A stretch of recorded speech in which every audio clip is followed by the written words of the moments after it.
Hello everybody and welcome back to the channel. My name is Eric Ames. I am a musician, producer, and music production teacher. I'm on the floor today because we're going to be talking about how to mic your guitar amp to get the best sound. We're going to go over mic placement, which mics you should be using. We're going to talk about using just one microphone, and we're also going to talk about using two microphones if you have that, and how we can blend those sounds together to get a rockin' guitar sound. I'm really cool. I moved my plant from the usual corner it's in, and I'm usually there with it, over here for continuity. So if you're a big fan of the plant, click subscribe, and you get to see me in the plant in some more videos. Okay, so the first thing we got to talk about is what kind of microphone should you be using to record your guitar amp. There are basically two kinds of microphones, dynamic mics and condenser microphones.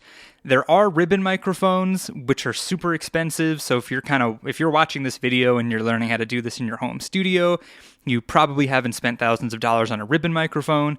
If you have, good for you. You can also use those to mic a guitar amp. I've only done that in a very pro studio. I do not own one. So generally, you're going to be saying, okay, I have a condenser mic and I have a dynamic microphone. Which one is better for this use?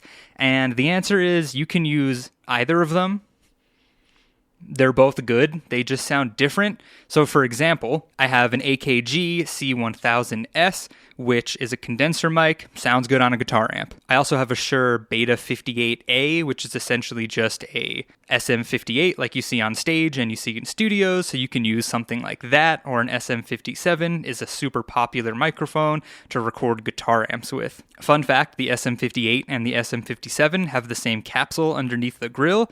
The grill on the 58 is just bigger and has more foam inside because usually it's used for singing live, so it kind of gives a little more cushion, kind of pop filter action in there, whereas the 58 has that really tiny grill and there's nothing really between the grill and the capsule because it's used on instruments and amps and stuff. So don't do that. Don't throw your microphones around. So the long and short of that whole thing is that you can use a condenser or a dynamic mic. It's kind of up to you. If you have both, try them both out, see what you like better, and if you only have one of them, you should use it and you'll probably be okay. One other important thing to talk about before we get into actually putting mics on the amp and recording guitar is every amplifier has speakers inside of it. That's where the sound comes from. If you take a flashlight and you hold it up close to it and you really peek in, usually you'll be able to see the cones that are in there. So this is a 2x12 combo amp, I think, which means there are two speakers, two cones, and they're each 12 inches in diameter. I think it's 2x12, could be 2x10. I should know because it's my amp, but I don't. So when you go to record your guitar, you take your microphone and you set it up on a stand. I'm going to just hold it so I can show you like this. Throw it on the stand, get it right up close to it. You can see I have tape where I like to mic my amp. Put it right up to the mesh here, and I would start on the outside of the cone, assuming you can locate it with the flashlight real up close, like I said. Start with that on the outer edge of the cone, record a little guitar, scooch it in a little bit, and keep scooching it maybe like inch by inch, and you can really hear how the sound changes. You just get different shapes, different frequencies come through, and then you can basically stop once you get right in the middle of that cone, because once you start going back out the other way, you're gonna get the same changes just in reverse from when you went out to in. So kind of just mess around with where you think you get the best sound for your liking in relation to the cone of the speaker. So once I throw a mic on here, I'm gonna show you how even just moving it a tiny bit totally changes the color and the shape. Love that Foo Fighters album, of your guitar tone. All right, so I just moved my AKG C414, which is my favorite and best condenser microphone that I have. Generally, if I'm going to record guitar with one mic, I'll use this one. I like the sound of a condenser more. It's a little airier and brighter and lighter feeling. And the duct tape that's on my amp that denotes where I like the 414 to go is basically all the way on the outer edge of the cone. So I'm going to pick up the guitar, I'm going to play a little, and then I'm going to move it a little inward, and you can hear how the tone totally changes.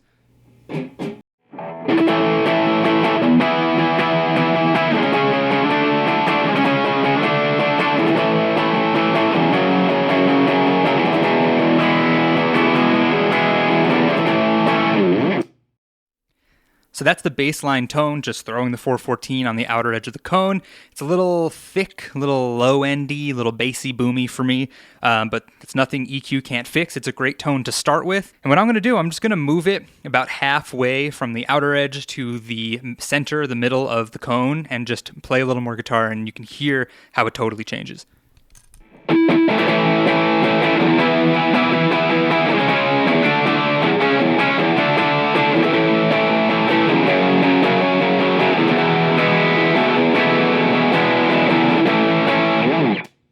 So as you can hear, it's a totally different sound. There's a lot more clarity, a lot more high end. It's not as muddy sounding. Something that I didn't do, which I should have done, and it's a good learning moment for me to teach you now watching, is make sure the guitar amp is loud enough to not pick up the sound of you strumming.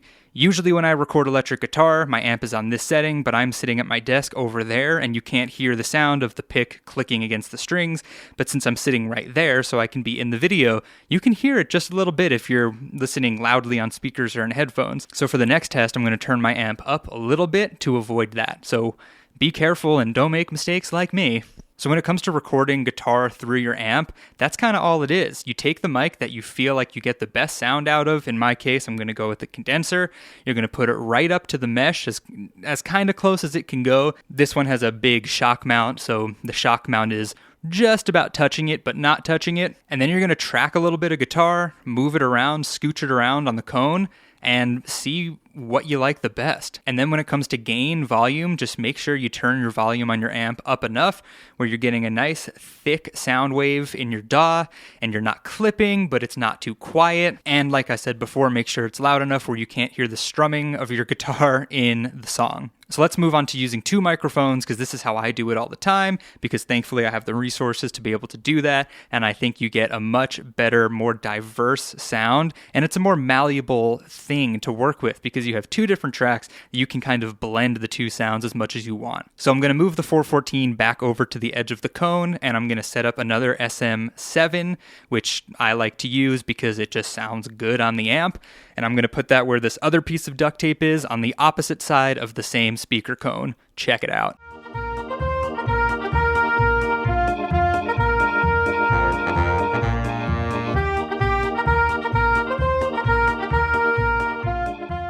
Okay, now both of these are in place. I put the SM7, it's like a half an inch off of the mesh grill on the amp, so it's pretty close, it's pretty up there, and it's capturing basically just the sound of the amp, nothing around it. It's a very directional mic, which means whatever's directly in front of it, like my mouth in this case, that's what it's going to pick up, as opposed to the 414, which picks up a lot of sound around it, but it's very sensitive, so when there's a loud blaring guitar amp in front of it, it's not really picking up much else happening in the room. So I'm going to crank up the volume on my master just a tiny bit to overpower the sound of me playing the guitar, and I'll show you what this combination sounds like. I think it sounds pretty sweet, and I'll flip between the two so you can hear what they sound like individually and blended together. And one last thing before I play some more. I didn't plan a guitar riff, a chord progression to play. I kind of just went for it the first time, so I don't really remember what I played, which is why the second one was different, and that's why this one's gonna also be different, because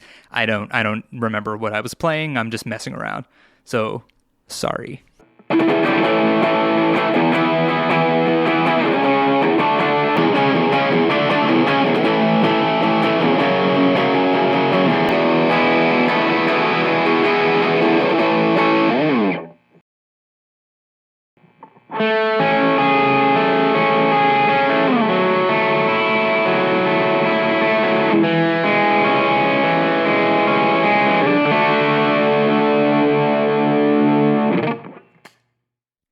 So there it is. That's what my guitar tone sounds like when I use the 414 and the SM7, both on opposite sides of one of the speaker cones.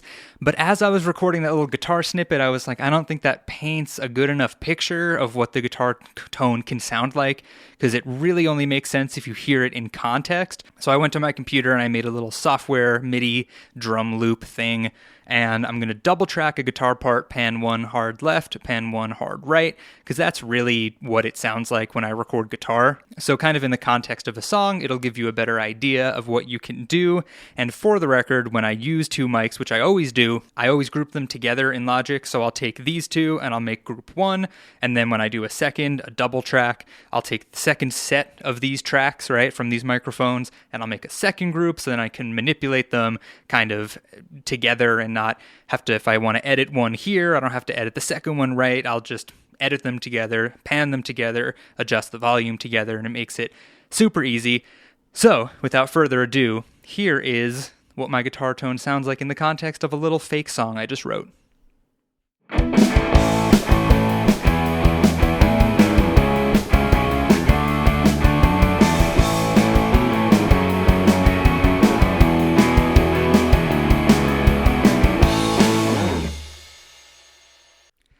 All right, everyone. Well, thank you for watching this video. It was a great time for me. I hope it was the same for you.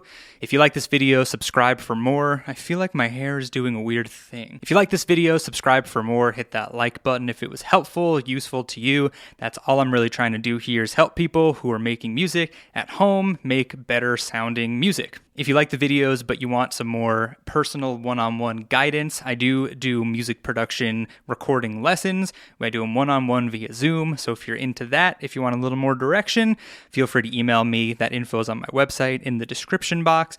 And if you want to listen to my music, you can check out my band Cute Threat. In July, we released our first ever song, and we're super proud of it and happy about the way it turned out. And I recorded the guitar using this exact setup.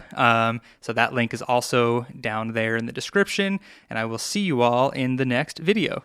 Bye.